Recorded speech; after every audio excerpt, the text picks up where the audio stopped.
بسم اللہ الرحمن الرحیم۔ السلام علیکم ورحمۃ اللہ وبرکاتہ۔ حضور اکرم صلی اللہ علیہ وآلہ وسلم کے ہاتھوں جنت میں داخل۔ اگر آپ نے نبی اکرم صلی اللہ علیہ وآلہ وسلم کے ہاتھوں جنت میں داخل ہونا ہے تو ہر روز صبح یہ دعا پڑھا کریں۔ جب آپ یہ دعا 3 مرتبہ پڑھیں گے یا 1 مرتبہ پڑھیں گے تو آپ یقین مانیے کہ رسول اللہ صلی اللہ علیہ وآلہ وسلم کا یہ فرمان ہے کہ میں اپنے ہاتھوں سے اسے جنت میں داخل فرماؤں گا۔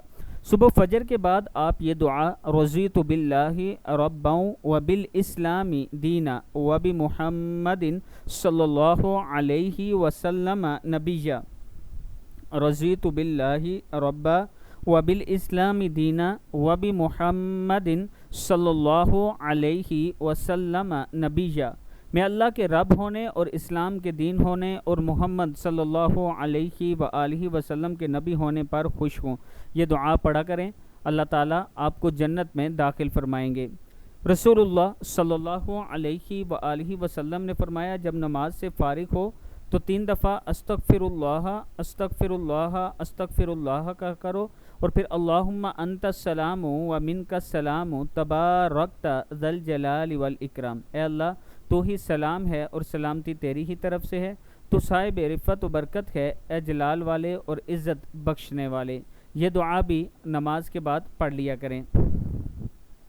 جب آپ پریشان ہوں، رسول اللہ صلی اللہ علیہ وآلہ وسلم پریشانی کے وقت یہ دعا بار بار پڑھتے تھے، لا الہ الا اللہ العظیم الحلیم، لا الہ الا اللہ العظیم الحلیم، لا الہ الا اللہ رب السماوات والارض ورب العرش العظیم۔ پریشانی کے وقت یہ دعا پڑھیں، لا الہ الا اللہ العظیم الحلیم، لا الہ الا اللہ رب السماوات والارض ورب العرش العظیم۔ اللہ کے سوا کوئی معبود برحق نہیں جو بہت عظمت والا اور بردبار ہے۔ اللہ کے سوا کوئی معبود برحق نہیں، وہ زمین اور آسمان اور عرش عظیم کا رب ہے۔ صدق اللہ العظیم۔